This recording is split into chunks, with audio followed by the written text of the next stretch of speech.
we're back for this new vlog, for this episode. I'm so excited kasi alam mo, kasama ko nga talagang sobrang iniidolo ko siya nung artista pa. As in, she's still an actress, but I mean, during even her younger days, she's one of the most beautiful faces in showbiz and one of the most magaling, isa sa pinakamagaling na actress sa ating pinilakang tabing, mga pelikula. You know her, Best Actress for so many, I think dami ng awards. She's a woman of God as well. And please welcome Miss Amy Austria. I'm so honored, Amy. Ay, ako, mas honored ako. Thank you very Amy much or na. Ami? Ami Yes. Austria. Oo, Pwedeng Ami, para sa mga Amy. Yeah. Ami, I'm so happy that Thank you're you here. for I'm so happy inviting you me. gave us time. Alam mo si Ami sobrang busy and I usually watch, she has a YouTube vlog as well, Finding Hope with Ami in her YouTube channel, and I always watch it. Ang dami ng inspiring stories. Maraming salamat. Siyempre, we all know na ngayon Christian ka, but how did it start? Siyempre, nung kabataan mo, hindi ka pa artista noon. Siyempre, mahirap, galing sa mahirap na pamilya. Nakatira kami sa, nangungupahan lang yung, alam mo yung pagka medyo malaking bahay, tapos may mga 3 kwarto.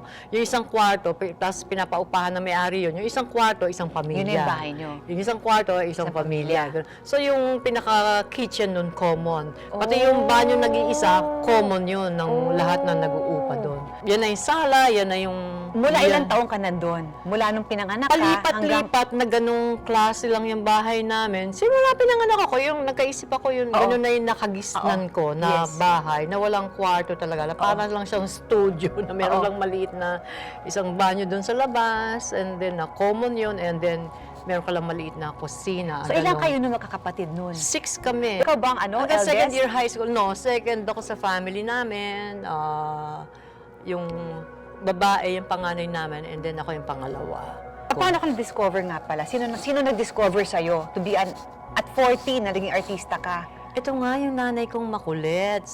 Kasikatan ni Alma Moreno noon, sinasabi niya na, alam mo yan si Alma Moreno, galing para yan sa mahirap na pamilya. Doon sila sa Masambong, sa San Francisco del Monte pala nakatira. Talagang ni-research. Ni-research talaga yung detalye, no? Tapos, pero ngayon, kita mo, ano na siya, asenso na ang buhay nila. Lagi niya, ba't mo ba kinukwento sa akin yan? Nag-artista siya, ganyan-ganyan. Gusto mo rin i-try. Sabi ko nga, ayoko nga. Hindi ako nga. Ayaw mo nung una. Ayoko kasi, tingin ko, ang artista, ang gaganda nila. So hindi mo talaga pangarap noon? Hindi pumapasok sa utak ko yan. Kasi for me, hindi naman sa'yo, kumisan dyan na, oy, pag-artista kaya, naiisip mo yan. Pero hindi ko naisip na, pwede ako. So never in your wildest dreams na sumikat ka? Kasi lalo na morena ako, tingin ko mga artist, unless talented ka talaga, hindi ko naman alam na pwede pala akong umarte, pero sa pagkanta, wala, definitely zero yan. Until, sabi minsan ng nanay ko, manood daw kami may shooting daw sa basta along Avenida, si Fernando Po Jr. Pagpunta namin doon, ay napaka pang shooting, hindi natuloy.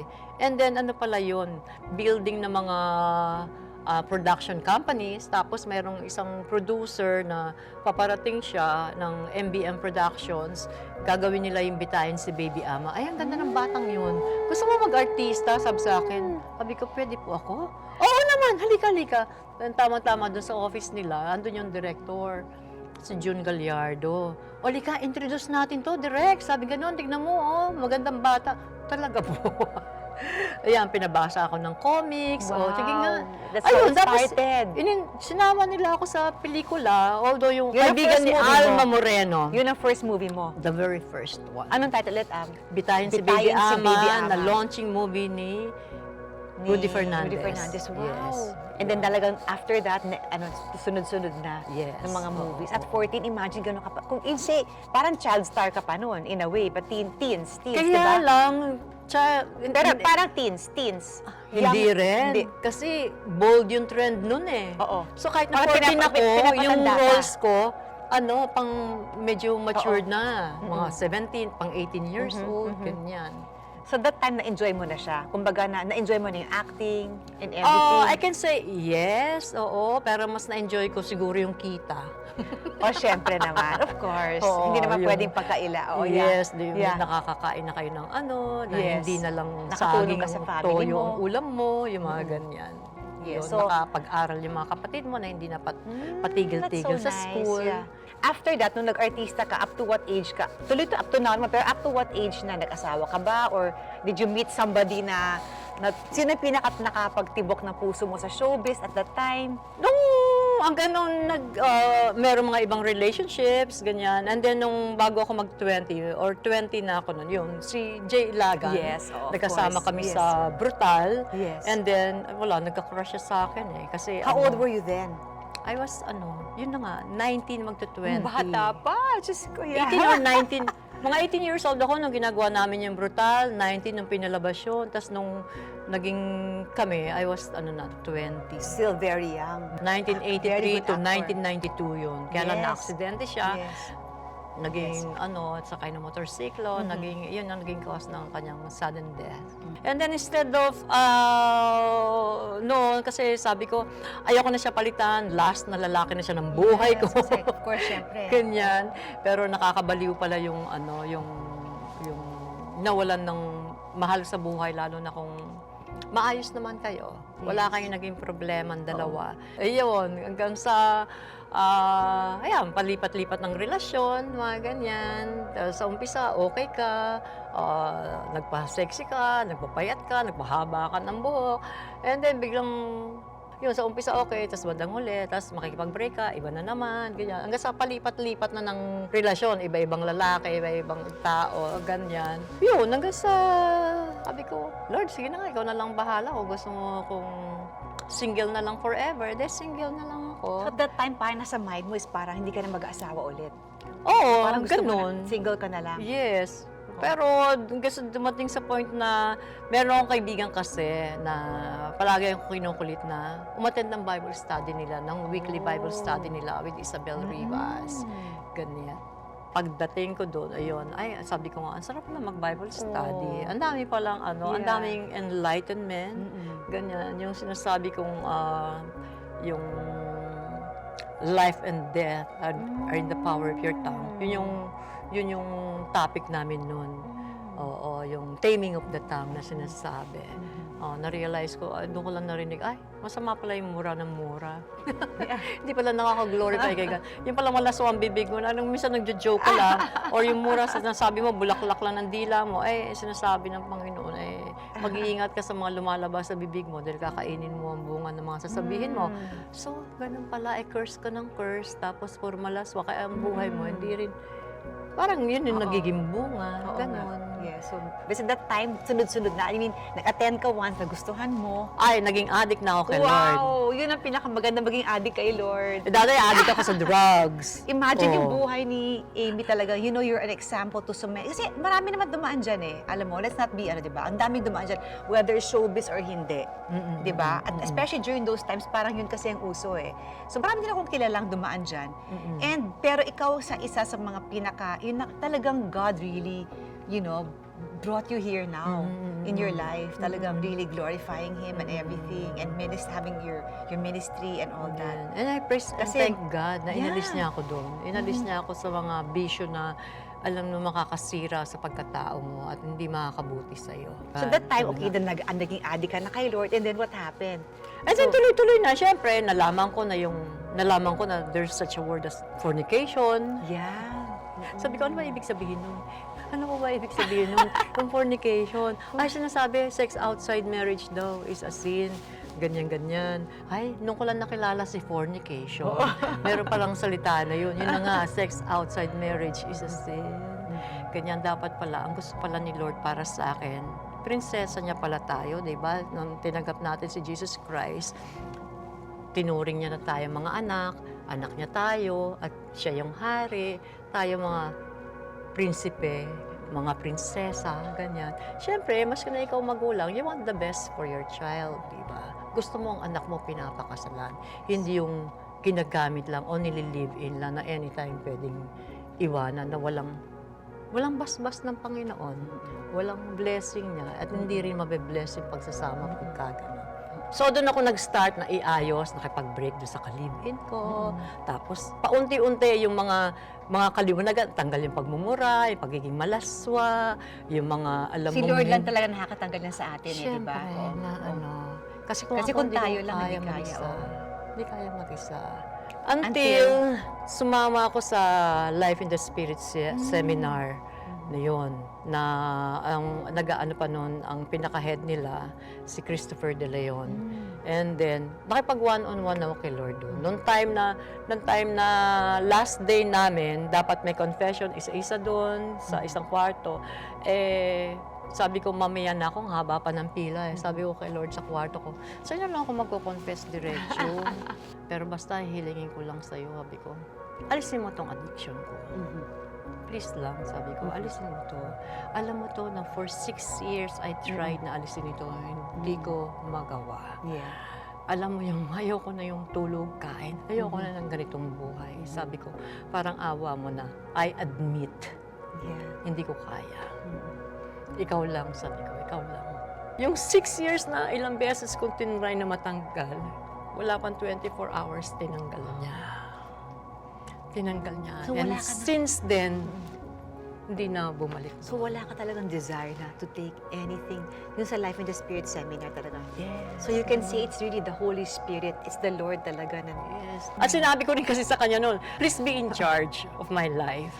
Ikaw na. Kasi sabi ko, since din na nung nawala yung boyfriend ko sa akin, parang dati I was very, very matapang ako, mayabang ako, kaya kong gawin lahat, survivor ako. Pero ngayon sabi ko, para akong pilay, parang hindi ako makatayo, hindi ako makalakad. So sabi ko, Lord, pwede ba pakiprogram mo yung buhay ko?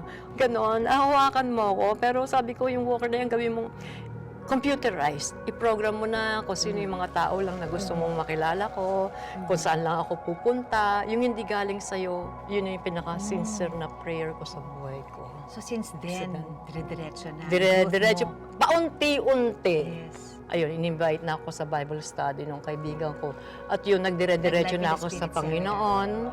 And attend na ako ng Bible study. And from that time, Amy, of course, through that time, you met the love of your life, of course. Yes. So, ikwento mo naman sa amin. How did you meet your husband? Pagkatapos nung sinabi kong, Lord, ikaw na lang ha. Oo.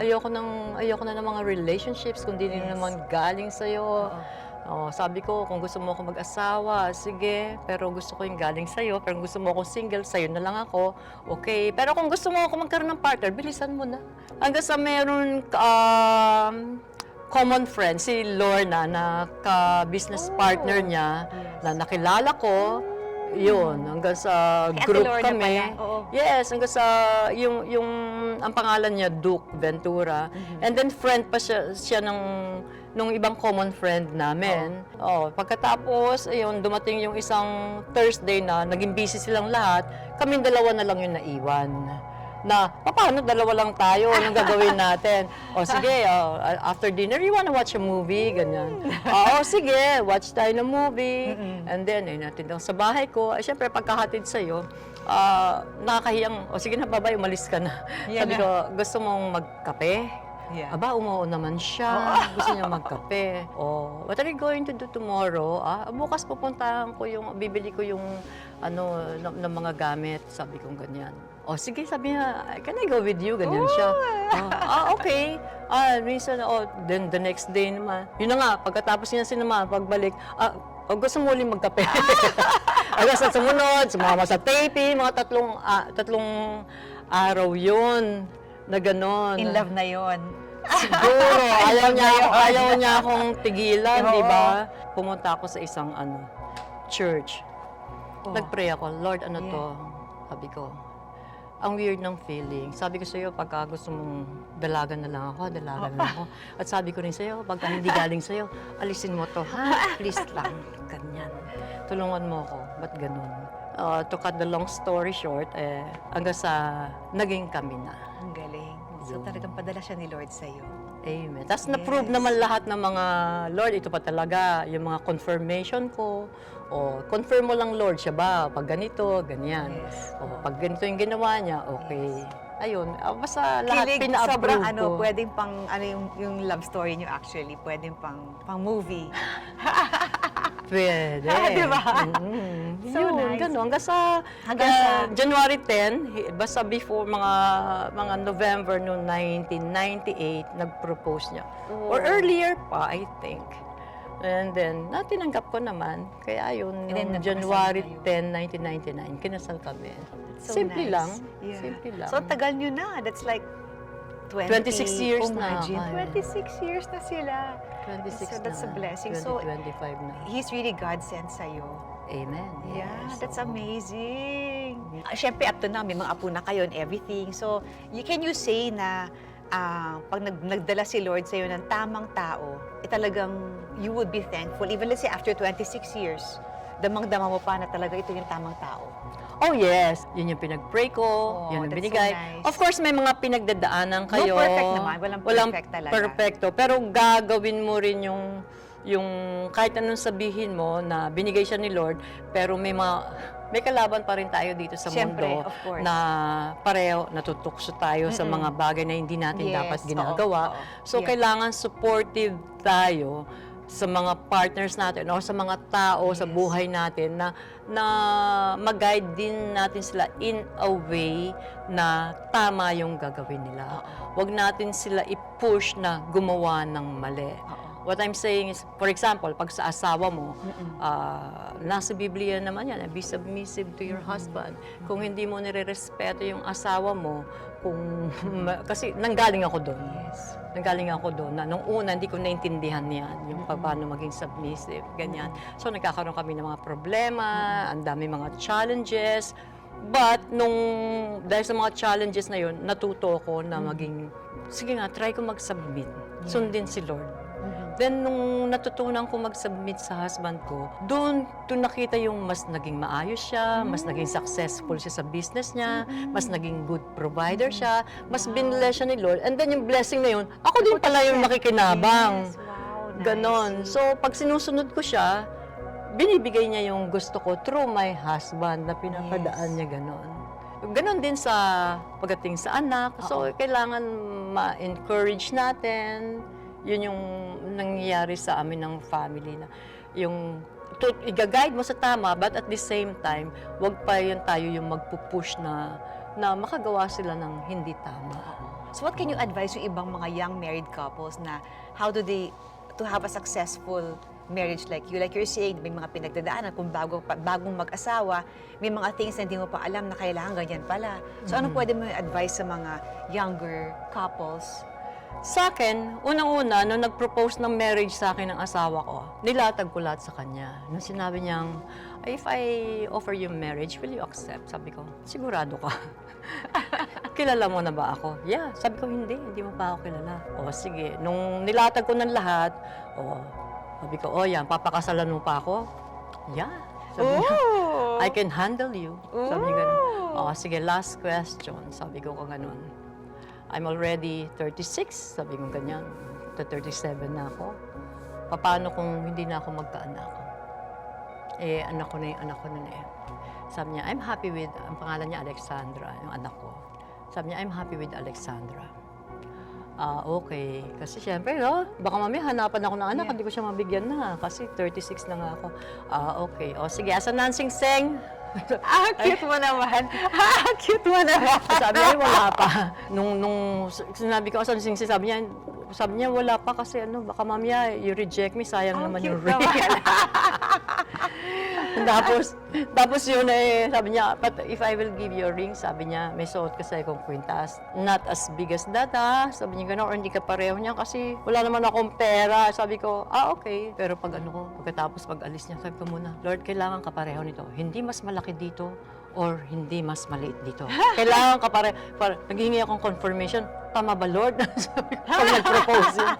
And then, nung dumating naman yung ring, Ganun din. sakto naman. Wow! Kasing So, laki lang ng confirmation. aking maliit na Yes. Oo. That's Yun. so nice. Ganon. Hanggang sa nag-propose na siya, yun. And then, Lahat ng mga nagpakasama confirmation na hiningi ko kay Lord, binigay niya. Kaya yun, kinasal kami Yes, noong January galing. 10, 1999. That's the Lord's destiny for you talaga. And the Lord really brought the right man for you. Kasi iniisip natin mga babae, usually is, give me the right man. Pero hindi natin, nakakalimutan nga natin na parang, make me the right woman for my husband, for my future husband, whatever it is. Especially when you're young, and your mind is all you, di ba? You don't think of, so isipin natin, parang, Lord, mold me, make me a a good, make me worthy to be a wife, ganyan. Malaking bagay yun kasi kung sila ang covering, ikaw ang wife, and then may kids kayo, if something happens sa covering, naapektuhan yung buong Yes. buong At linya pababa. sagutin lahat ng lalaki. Yeah, kaya nga, oo. So the best thing we could do as women, especially young women, is to prepare yourselves. Yes. And di ba may mga young people dyan, how can you give advice na let's say nag-asawa sila. After, syempre nung pagbagong kasal, sobrang in love. Parang ano ka na, hihimatayin ka na sa in love, di ba? Ganun, Oo, pagbago. ayaw nyo na maghiwalay. Pagbago, ayaw mo na maghiwalay. Every minute magkasama kayo. Syempre there comes a time with so many things in life, let's say 7 years, 8, even 7 year each, di ba? Oo, meron Yung mga ganon. Then syempre tayo lang tayo. Syempre yung ating feelings or attraction, minsan nagbe-wane yan. It's ganyan naman eh. Kahit anong ganda pa, kahit anong gwapo pa nung guy, di ba? Minsan nag-ano yan. So, yung iba, pag ayun ko na, parang iba naman. Parang what can you advise to young women or men na how should they treat that when they get married na what should they expect na kung mangyari, anong gagawin nila? Halimbawa sa amin, or maski na dun sa mga hindi pa kinakasal or kakasal pa lang, it's the best talaga niya, you remain kay Lord. Yes. Diba? Remain in me, my words remain in you, and diba? You remain in me. Yung hindi kanya pababayaan eh. Ask whatever you wish, and it will be done unto you. Sa amin, nagkaroon kami ng challenges no ng asawa ko, yung parang, ano ba, maghihiwalay ba kami o hindi? Yung 7-year age na sinasabi mo. And then hanggang sa, he suggested, alika na, yung Bible study, na tayo, Yes. couples na tayo.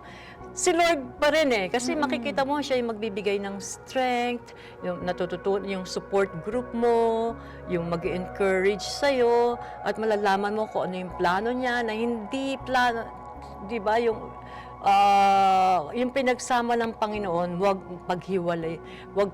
paghiwalayin ng tao. Oo. So, pwede mo bang sabihin, Amy, na depende yan, importante yung mga taong nakapaligid sa'yo. May mga bad, masasamang impluensya, o may nakapaligid sa'yo mabubuting impluensya. Ano ang advice po dun sa mga mag-asawa? Sana manatili na lang kayo doon sa mabuting impluwensya. Oo. Parang fruits lang yan eh. Hindi ko sinasabing ganun naman yung tao. Pag mayroong isang medyo nasisira na dyan, kailangan tanggalin mo yon. Tapos linisin mo yung medyo mahahawa na, ganun, hugasan mo, ganyan. Tapos i-keep mo sa ibang lalagyan na hindi Kasi baka mabulok din yung iba. Definitely, hindi Oo. baka eh. Mabubulok talaga. Definitely. Mahahawa ka. Yeah. Now talaga, and then now, as a married couple, talagang hindi mawawala yung oras na nagba-Bible study kayo, Oh, yes. in a group, and kayo rin. Meron Sa bahay. meron kaming every Saturday group na nagpa-Bible study. And then I attend ako under sa CBSI, studying Book of John. And then sa BSF naman, studying Revelation naman, the Book of Nag-Bible school ka, di ba? Revelation. Nag-Bible school ka rin? Yes, ito Wow, naman see? Bible class naman Yeah. ito ngayon. So yun, parang kailangan, lalo na ako, madaming, kung minsan matatakutin ako mukha ako matapang, pero meron akong ganon. So, kailangan ako sa word ni Lord para wala akong fear, wala akong anxiety. So, yung assurance niya, yung mga promises niya na palaging Nandun sa heart mo, sa mind mo na ito yung katotohanan. yes, at lagi na po-prove and always declare na kahit na, ang hirap ngayon, walang trabaho, pero tignan mo yung word niya, and God shall supply all my needs Amen. according to His Oo. riches and glory through Tama. Christ. Oo. Ganyan. O Yes. paano, anong gagawin ko dito, Lord? O if you ask God wisdom, o pag ibibigay niya sa'yo na walang pag-iimbot, walang Amazing. Oo, yeah. walang talagang ibibigay niya sa'yo Oo. generously. Yes. Oh, Yun. yeah. Grabe. And God really hears our prayers. Amen. Your story is so amazing. And I'm sure kulang yung oras natin para sabihin mo lahat. Oo Pero, nga. Pero yung palang love story nyo, and of course yung mga yung pagka-artista mo, maraming umiidolo sa'yo. So a lot of people would wanna follow your story, you know, and wanna Thank you. Yeah, for sure. I mean, diba? I'm one of them, and everyone who watches your show, marami ka ng actually na talagang they know that through your show na you're a Christian and you're a believer and you really walk the walk, you know, and you and your husband. So I think you'll be helping a lot of people as, you know, through your life story, through your life. I'm so happy and so honored, Ami, na nakapag-give ka ng time sa amin. Dito, Ay, ako din. Oh, the Talaga. pleasure is mine talaga. such a blessing. So, thank you and thank you so much. And maybe, Amy, you can lead them to a short prayer, like parang, you know, Yes. for the viewers. I'm sure they would wanna, especially marami dyan, mga may problems, may mga pinagdadaanan. Ano bang pwede mong Yes. ialay na prayer? Oo, halika. Sabayan mo lang ako sa prayer. Sundan mo lang. Kapraso lang to. Jesus, tinatanggap kita bilang Panginoon ko at tagapagligtas ng buhay ko. Pinagkakatiwala ko na sa iyo ang buhay ko. Patawarin mo ko sa lahat ng mga kasalanan ko. Maraming salamat din at iiwan mo sa akin ang iyong banal na spirito. Nasasamahan ako ngayon at di na ako iiwan magpakailanman. Tulungan mo rin ako na magkaroon ng mas malalim na personal na relasyon sa iyo. Ilayo mo ako sa masasama. Yung kalooban mo, nawa ang mangyari sa buhay ko. Tulungan mo ako sumuko sa iyo. Sa iyong pangalan, Panginoong Jesus, ito ang dalangin ko. Amen. Amen. Thank you so much, Amy. And thank you so much for all those watching. And alam ko na-inspire kayo sa story ni Amy Austria. So I'm super, super, super happy that you're here. And thank you guys for watching. So don't forget to like and subscribe. Till our next episode. Bye! Bye!